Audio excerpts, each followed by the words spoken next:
নারী জাতি কি ধর্ষিত হবে? প্রত্যেকটা ধর্ষককে ধরে ফাঁসি দিক, প্রত্যেকটা ধর্ষকের কঠিনতম শাস্তি দিক। আমি রাজশাহী চারঘাটের যে 7 বছরের শিশু ধর্ষণ হয়েছে, আমি সেই বাচ্চার মা।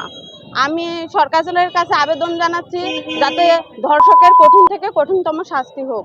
দেশে অনেক জায়গাতে অনেক ধর্ষণের শিকার অনেক বাচ্চা হয়েছে, এমন কত জায়গায় দেখা যাচ্ছে আসিয়ার ক্ষেত্রে, রামিসার ক্ষেত্রে তাদেরকে মেরে ফেলা হয়েছে।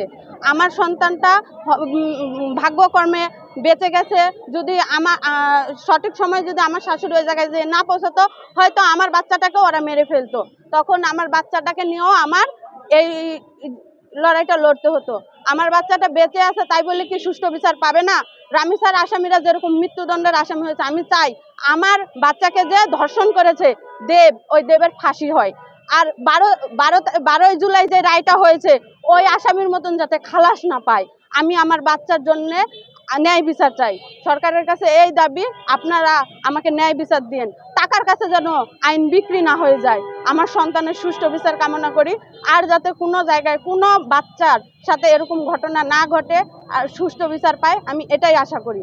বা আমার মতন কোনো মা যাতে এই দ্বিধা দ্বন্দ্বে না থাকে যে তার বাচ্চার সাথে কি হবে। আমরা বাচ্চা মানুষ করব, সে বাচ্চাটা যাতে নিশ্চিন্তায় মানুষই না করতে পারি, আমরা কি করে দেশে বাস করব? আজকে আমরা একসাথে থাকতে হলে আশেপাশে প্রতিবেশী সবাই একসাথে মিশে থাকবো। আমরা প্রতিবেশীর কাছে বিশ্বাস করব। প্রতিবেশীরা বিশ্বাসের যদি এরকম করে, তাহলে আমরা কি করে সন্তান মানুষ করব? শুধু নারী জাতিরা কি খালি ধর্ষণের শিকার হবে? আমি চাই আপনারা সবাই মিলে ঐক্যবদ্ধ হয়ে এটার একটা সুস্থ বিচার প্রদান করুন। 12 জুলাই যে রায়টি হয়েছে, এই রায়টি উদ্দেশ্য প্রণোদিত এবং বাংলাদেশ সংবিধানের যে ধারায় রায়টি হয়েছে সেটি বিতর্কিত। যেহেতু একজন শিশু কিশোরী নাবালিকা একজন যাজকের ঘরে 3 দিন আটক ছিলেন, অবশ্য সেই দিক থেকে তার যদি ফাঁসি না হয় একটা সাজা হওয়া উচিত ছিল, কিন্তু সেটি না হয়ে সে একদম বেকসুর খালাস হয়েছে। সেটি আমরা মনে করছি যে বাংলাদেশের বিচার বিভাগ কোনো একটি কুচক্রী মনোহর দ্বারা প্রভাবিত হয়েছে।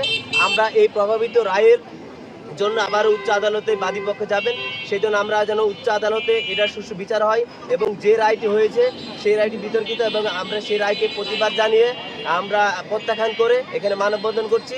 আমরা আদিবাসী সমাজের মানুষ চাই, সে যে ধর্মেরই হোক, খ্রিস্টান হোক, নন খ্রিস্টান হোক এবং সর্বপ্রাণবাদী হোক, তারা যেন সুষ্ঠু বিচার হতে থাকে। বাংলাদেশের সংবিধান অনুসারে শান্তি ধারায় যেন মানুষ বসবাস করতে পারে। কোনো প্রকার কোনো মহল যেন বাংলাদেশের বিচার বিভাগকে প্রভাবিত করতে না পারে, সে আহ্বান বাংলাদেশ সরকারকে রেখে আজকের আমাদের এই মানববন্ধন। আমরা যদি আদিবাসীরা যদি এভাবে নির্যাতন হতে থাকে, তাহলে আমরা দাবি জানাবো কার কাছে? নিশ্চয়ই আইনজীবী সরকারের কাছে। তাহলে টাকার জন্য আইনজীবী সরকার যদি আমাদের ন্যায্য মূল্যগুলো না দেয়, তাহলে আমরা তো আর কিছু করতে পারবো না, ক্ষুদ্র নিষ্ঠুরতা জাগ্রত হতে পারবো না, সারা জীবন ছোট হয়ে থাকতে পারবো। আমি সরকার কাছে এটাই আইনজীবী সরকার কাছে দাবি করতে চাই যেন ক্ষুদ্র নির্দিষ্টগুলো ন্যায্য বিচার পায়। আমরা ন্যায্য বিচার দাবি চাই যে 3 দিন ধরে নির্যাতিত করেছে, তার কোনো বিচার হবে না, যেটুকু খালাস হয়ে যাবে, সে টাকার জন্য টাকার কাছে বিক্রি হয়ে গেছে আইনজীবীগুলো, তার কাছে আমরা বিচার জানাতে চাই সরকারের কাছে, যেন ক্ষুদ্র নির্দিষ্ট যেন বিচার পায়, সঠিক বিচার পায়, ধর্ষণ যেন না হয়। আমরা ছোট জাতগুলো আমাদের যে উপর নির্যাতন করবে সেটা আমরা কোনোদিন মানে নিতে পারি না। আমরা চাই যে আসামি সর্বোচ্চ শাস্তি মৃত্যুদণ্ড এটা যেন হয় এবং যে তানোরে যে রায় হয়েছে, হ্যাঁ, আদিবাসীদের বিপক্ষে যে রায় গেছে, এই রায়টি আমরা মনে করি যে এই রাষ্ট্রের ব্যর্থতার একটা বহিঃপ্রকাশ আমরা মনে করি আদিবাসী যুব সংগঠন।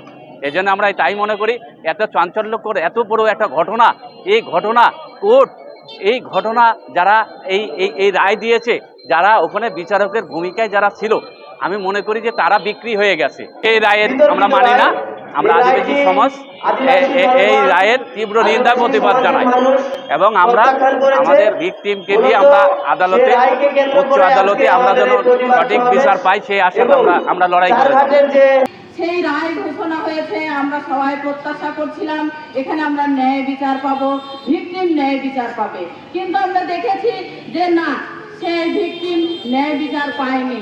উনি যে অভিযুক্ত ব্যক্তি, উনি বেকসুর খালাস পেয়েছেন।